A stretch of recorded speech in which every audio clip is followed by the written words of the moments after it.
अगली खबर आपको बताते हैं कि उत्तर प्रदेश में कैसे अतीक और उसके गुर्गों की मदद करने वाले 25 से ज्यादा लोगों के अवैध घरों की पहचान अब कर ली गई है, जिन्हें ढहाने का अभी तक निर्देश नहीं दिया गया है, लेकिन बुलडोजर दस्ता आदेश के इंतजार में। और जैसे ही आदेश मिलता है वैसे ही कार्रवाई शुरू कर दी जाएगी। उमेश पाल हत्याकांड को अंजाम देने वाले शूटरों की तलाश और तेज कर दी गई है। सूत्रों के मुताबिक शूटर्स को प्रयागराज से बाहर निकालने के लिए दोपहर में ही प्लान के तहत 2 फॉर्च्यूनर पहुंच गई। उमेश पाल हत्याकांड को अंजाम देने के सिर्फ 2 घंटे बाद उसी फॉर्च्यूनर से शूटर वापस भाग गए थे। 2 घंटे तक उमेश पाल पर हमला करने वाले शूटर प्रयागराज में ही छिपे रहे। रात करीब 8 बजे एक फॉर्च्यूनर की रायबरेली टोल पर सीसीटीवी में मौजूदगी भी मिली है। इस मामले में प्रयागराज विकास प्राधिकरण ने अतीक और उसके गुर्गों की मदद करने वाले 25 से ज्यादा लोगों के अवैध घरों की पहचान कर ली है, जिनको ढहाने का अभी तक निर्देश नहीं दिया गया है। बुलडोजर दस्ता आदेश का इंतजार कर रहा है। दरअसल उमेश पाल की जमीन पर अतीक के गुर्गों ने कब्जा किया हुआ था। कब्जा छोड़ने के एवज में 1 करोड़ रुपए मांगे गए थे, जिसे लेकर उमेश पाल ने 24 अगस्त 2022 को धूमनगंज थाने में अतीक के 5 गुर्गों पर मुकदमा दर्ज करवा दिया था। एफआईआर में खालिद जफर, मोहम्मद मुस्लिम, दिलीप कुशवाहा और अबू साद को नामजद किया गया था। यूपी में माफियाओं पर योगी सरकार का एक्शन जारी है और यूपी के कई जिलों में बुलडोजर एक्शन चल रहा है। मऊ से लेकर प्रयागराज तक में बुलडोजर एक्शन देखने को मिला। कौशाम्बी में माफिया अतीक अहमद के शार्प शूटर अब्दुल कवी के घर पर बुलडोजर कार्रवाई की गई है। प्रयागराज में उमेश पाल हत्याकांड के बाद यूपी में माफियाओं की शामत आ गई है। माफियाओं और उनके गुर्गों पर लगातार एक्शन जारी है और योगी सरकार की ये बुलडोजर कार्रवाई आज भी जारी रहेगी। शुक्रवार को प्रयागराज से लेकर मऊ तक बुलडोजर एक्शन दिखा। प्रयागराज में अतीक के फाइनेंसर का घर, कौशाम्बी में अतीक के शूटर का घर और मऊ में मुख्तार के बेटे का घर। प्रयागराज में अतीक अहमद के फाइनेंसर मकसूद प्रधान के आलीशान घर पर योगी सरकार का बुलडोजर चला, जिसमें मकसूद प्रधान के घर को पूरी तरह से ध्वस्त कर दिया गया। वहीं यूपी के कौशाम्बी में भी माफिया अतीक अहमद के शार्प शूटर अब्दुल कवी के घर पर बुलडोजर कार्रवाई हुई। अब्दुल कवी राजूपाल हत्याकांड के बाद से ही फरार है। प्रशासन ने कई बार इस घर पर नोटिस भी चिपकाया था, जिसके बाद कुछ ही घंटों में बुलडोजर ने अब्दुल कवी के घर को मिट्टी में मिला दिया। योगी सरकार का बुलडोजर माफिया अतीक अहमद ही नहीं, बाहुबली मुख्तार अंसारी पर भी चला है। मऊ में बाहुबली के बेटे अब्बास अंसारी और उमर अंसारी ने किसी और की जमीन पर कब्जा कर घर बना लिया था, जिसके बाद बुलडोजर ने इस घर को भी मिट्टी में मिला दिया। दिल्ली शराब घोटाले में गिरफ्तार मनीष सिसोदिया की जमानत अर्जी पर आज सुनवाई होनी है। सीबीआई की 5 दिनों की रिमांड अवधि खत्म होने पर आज मनीष सिसोदिया को कोर्ट में पेश किया जाएगा।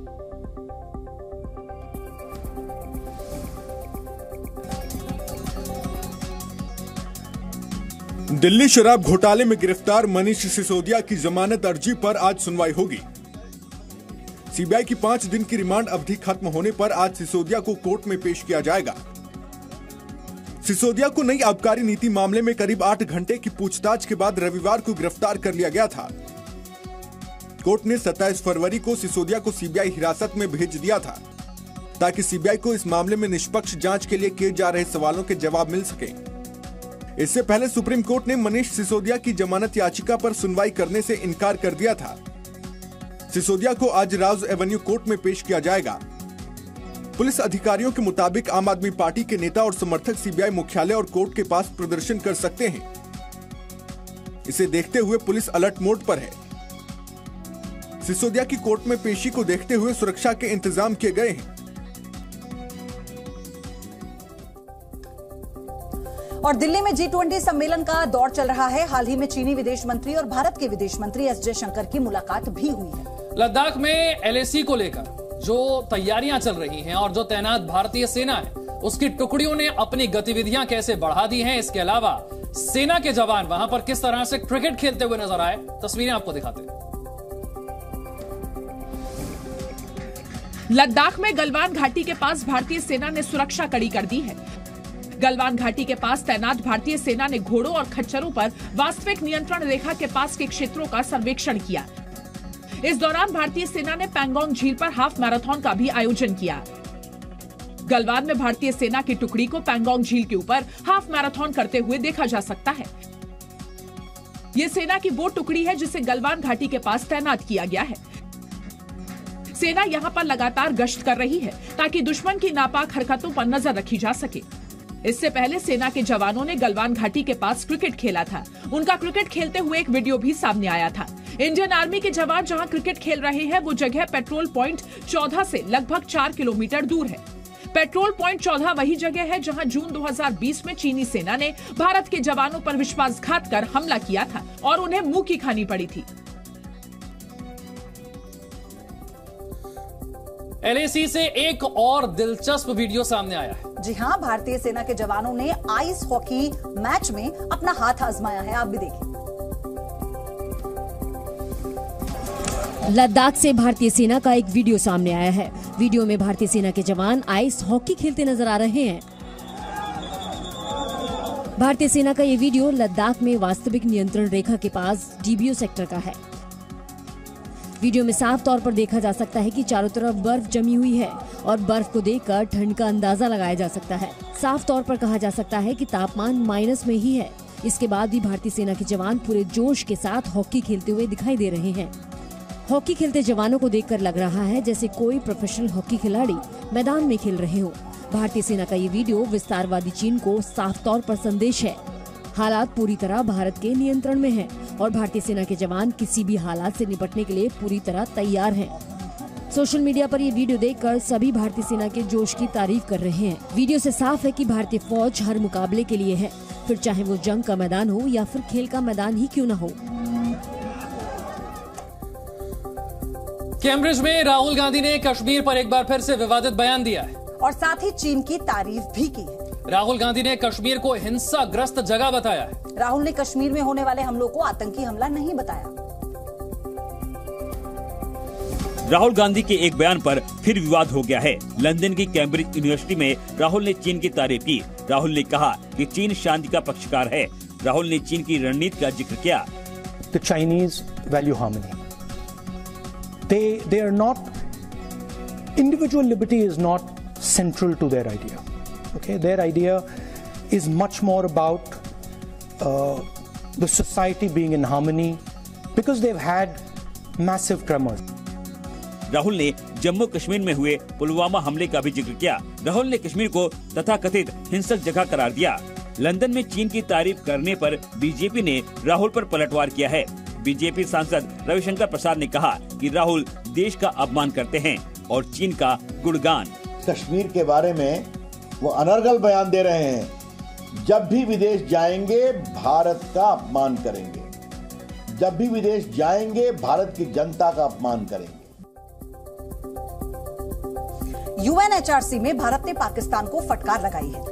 भारत ने कहा है कि पाकिस्तान में अल्पसंख्यकों के लिए धार्मिक आजादी नहीं। पाकिस्तान हजारों लोगों की मौत के लिए जिम्मेदार है। भारत ने पाकिस्तान को आतंकवाद फैलाने वाला देश भी बताया। आतंकवाद फैलाने के चक्कर में आज पाकिस्तान में रोजी रोटी के लिए लोग तरस रहे हैं।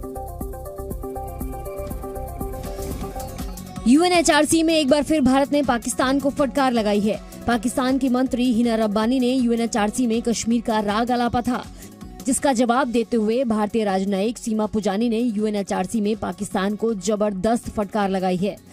सीमा पुजानी ने कहा कि पाकिस्तान के लोग रोजी रोटी और अपनी आजादी के लिए लड़ रहे हैं, लेकिन वो भारत पर झूठे आरोप लगाने से बाज नहीं आ रहा है। Pakistan's obsession with India, while its population battle for their lives, livelihood and freedom is an indication of the state's misplaced priorities.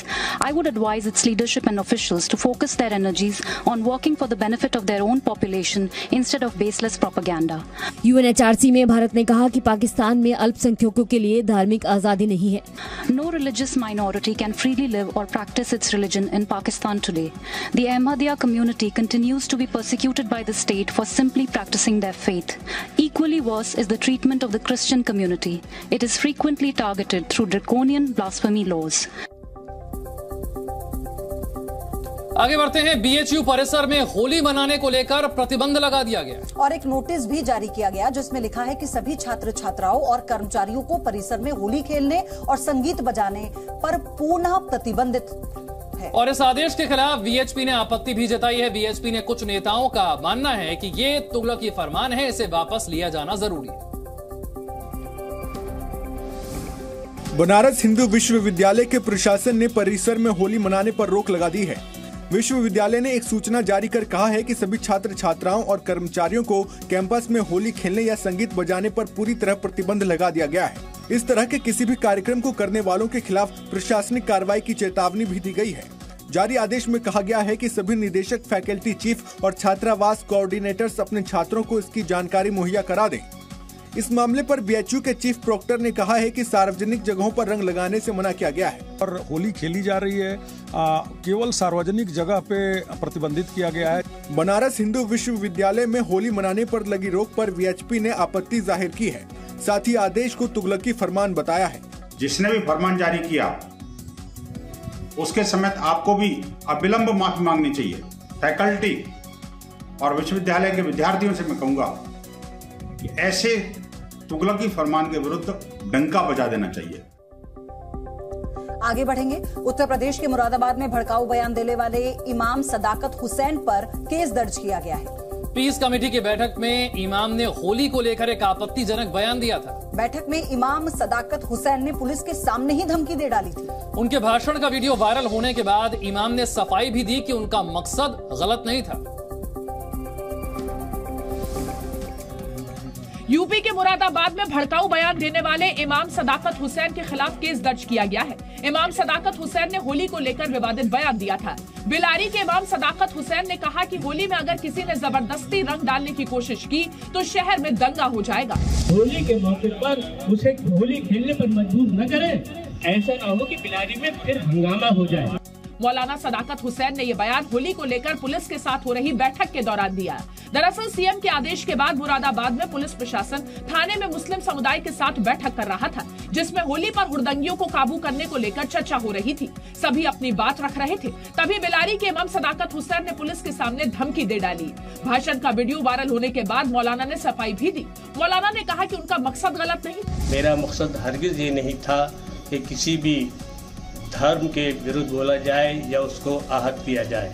मौलाना के धमकी वाले वीडियो पर पुलिस मामले की जांच करने के बाद कार्रवाई की बात कह रही है। यूपी के शाहजहांपुर में होली से पहले एहतियातन मस्जिदों को तिरपाल से ढक दिया गया है। दरअसल शाहजहांपुर में अनोखे तरीके से होली खेली जाती है, जिसे ध्यान में रखकर इस तरह का फैसला लिया गया।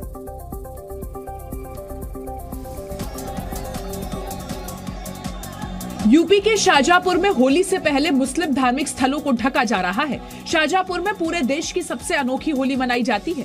यहाँ जूते मार होली खेली जाती है। होली का रंग धार्मिक स्थलों पर ना पड़े और माहौल ना बिगड़े, इसके लिए शहर के सभी मुस्लिम धार्मिक स्थलों को तिरपाल से ढक दिया गया है। हालांकि धर्मगुरु धार्मिक स्थलों को ढकने का विरोध कर रहे हैं, लेकिन प्रशासन का कहना है कि सांप्रदायिक माहौल खराब न हो, इसलिए मस्जिदों को तिरपाल से ढक दिया गया है।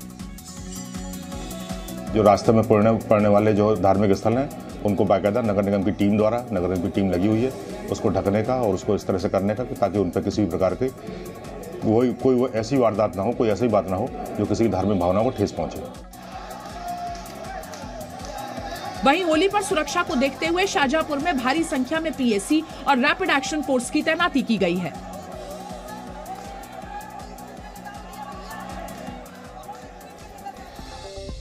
होली के रंगों को केमिकल से बचाने के लिए देश में कई जगह हर्बल गुलाल भी बनाया जाता है, जिसकी होली पर काफी डिमांड भी बढ़ जाती है। और यूपी के संभल में बने ऑर्गेनिक हर्बल गुलाल इन दिनों उनकी मांग काफी बढ़ी हुई है। ऋषिकेश में महिलाओं का ग्रुप भी हर्बल गुलाल बना रहा है। होली पर नकली रंगों से बचने के लिए लोग ऑर्गेनिक हर्बल रंगों की डिमांड करते हैं। इसी को ध्यान में रखते हुए यूपी के संभल में बनाए जाने वाले ऑर्गेनिक हर्बल गुलाब की देश भर में मांग बढ़ जाती है। ये गुलाल सेब, पाइनएप्पल, आम, केले समेत तमाम फलों के रस से तैयार किए जाते हैं। संभल में अभी तक 4 से 5 तरह के रंग के ही गुलाल उपलब्ध थे, लेकिन इस बार 13 तरह के रंगों के गुलाल तैयार किए गए हैं। गुलाल को खुशबूदार बनाने के लिए गुलाब, जैस्मीन, मोगरा जैसे फूलों का भी इस्तेमाल किया जाता है। ऋषिकेश में महिलाओं के स्वयं सहायता ग्रुप ने भी हर्बल रंगों को बनाने का काम किया है, जिसमें गेंदे, गुलाब, पालक, चकुंदर, नीम और तुलसी के पत्तों का इस्तेमाल किया जाता है। महिलाओं का दावा है कि उनके गुलाल से किसी तरह की परेशानी नहीं होती है। वहीं होली से पहले अवैध शराब की तस्करी के खिलाफ कार्रवाई भी की जा रही है। यूपी के अमरोहा में शराब माफियाओं के खिलाफ आबकारी विभाग ने कार्रवाई की है। 1000 लीटर शराब को यहां पर नष्ट किया गया है। यूपी के ही ललितपुर में अवैध शराब ठिकानों पर बुलडोजर चलाया गया है। उत्तराखंड में होली बेहद खास तरीके से मनाई जाती है, खासकर कुमाऊं में। यहाँ पर आपको पुरुषों की खड़ी होली और महिला की बैठकी होली देखने को मिलेगी।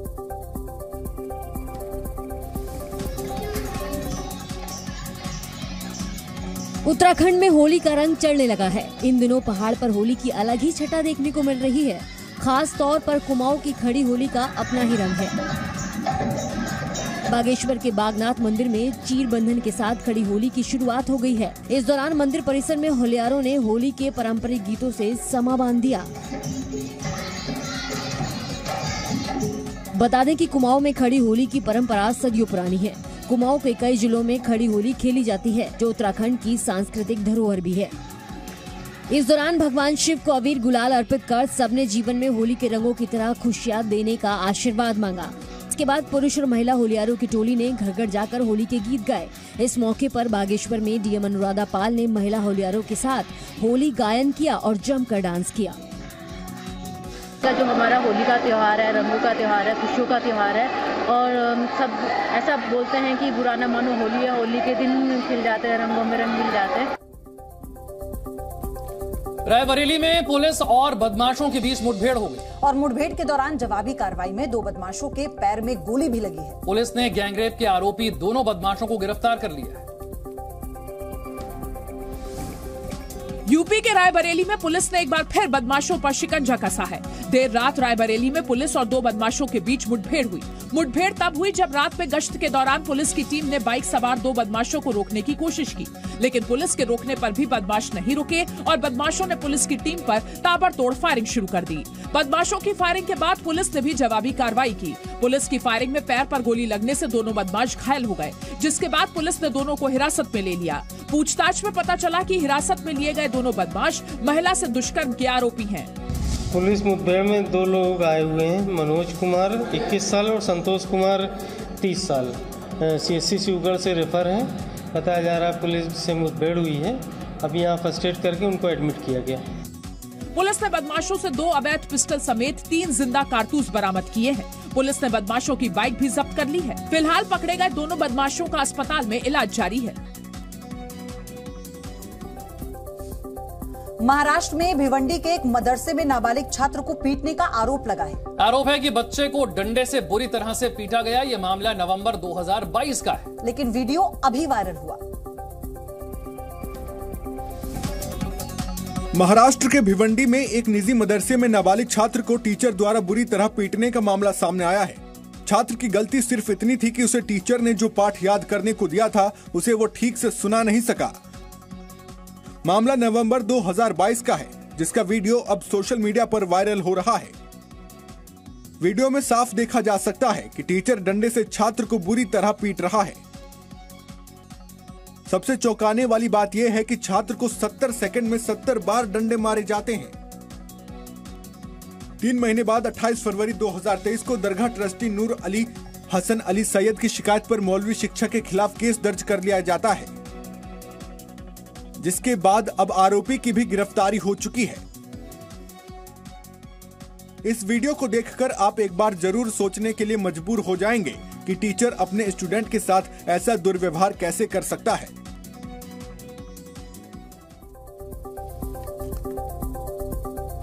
और दिल्ली में आवारा सांड का आतंक देखने को मिला। मॉडल टाउन इलाके में एक व्यक्ति को सांड ने पीछे से उठाकर पटक दिया। हालांकि व्यक्ति को मामूली चोट आई है, लेकिन इलाके के लोग सहम जरूर गए। दिल्ली के मॉडल टाउन इलाके में गुरुद्वारा श्री गुरु सिंह सभा के सेवादार को गुरुद्वारा गेट पर एक सांड ने पीछे से उठाकर जमीन पर पटक दिया। ये पूरी घटना मौके पर लगे सीसीटीवी कैमरे में कैद हो गई। सीसीटीवी फुटेज में साफ देखा जा सकता है कि सांड आराम से टहल रहा है। इतने में सेवादार हरचरण सिंह को लगा कि कहीं वो गुरुद्वारे में न घुस जाए, लिहाजा वो डंडा ले आए और सांड को मारकर डराने का प्रयास करने लगे। ऐसे में एक युवक ने डंडा पकड़ लिया और सांड को हटा दिया, लेकिन सेवादार दोबारा बाहर निकलकर सांड को डंडा दिखाने लगे, जिस पर सांड आवेश में आ गया और जैसे ही सेवादार वापस गुरुद्वारा में जाने लगे, सांड ने अचानक पीछे से उन्हें उठाकर जमीन पर पटक दिया। हालांकि इस घटना में सेवादार को हल्की चोटें भी आई हैं। वहीं अब गुरुद्वारा प्रबंधक कमेटी के लोग इस मुद्दे को लेकर सरकार को कोस रहे हैं। हमारी तो सरकार से अनुरोध है कि ऐसे आवारा पक्षियों को की लगाम कसे और जो शहर में आवारा कुत्ते भी बहुत हैं, उसके बारे में ध्यान दें। आगे बढ़ते हैं। भारत में गर्मी शुरू होते ही जंगलों में आग लगने का खतरा भी बढ़ जाता है। उत्तर भारत में पहाड़ों के जंगल में गर्मी के दौरान 20 से 25% कम बारिश होती है और इसी की वजह से आग लगने की आशंका बढ़ जाती है। मार्च का महीना शुरू होते ही मौसम का मिजाज बदलने लगता है। पहाड़ी इलाकों में भले ही मौसम सर्दी वाला हो, लेकिन मैदानी इलाकों में गर्मी ने दस्तक दे दी है और इसी मौसम में जंगलों में आग लगती है, जिसकी वजह से लाखों एकड़ जंगल जलकर राख हो जाते हैं और जंगली जानवरों के अस्तित्व पर खतरा मंडराने लगता है। शोध के मुताबिक गर्मी के महीने में औसतन 20 से 25 के बीच में अगर बारिश नहीं होती है तो जंगलों में गिरे पत्ते और सूखे घास फूस में आग लगने का खतरा बढ़ जाता है। इसलिए गर्मी में ड्राई स्पेल बढ़ने से आग लगने की घटनाएं बढ़ जाती हैं और इसलिए माना जा रहा है कि आग लगने का खतरा पहले के मुकाबले थोड़ा अधिक है। सरकार हर साल वन संपत्ति को सुरक्षित रखने के लिए करोड़ों का बजट खर्च करती है, लेकिन उचित संसाधन न होने की वजह से हर साल जंगलों में आग लग जाती है। लेकिन इन घटनाओं से निपटने के लिए सरकार ने मास्टर कंट्रोल रूम बनाया है। इस साल बारिश भी कम हुई है, जिस कारण से ये घटनाएं हो रही है और जंगली जानवर और अन्य वन संपदा को इससे काफी नुकसान पहुंच रहा है। जी न्यूज़।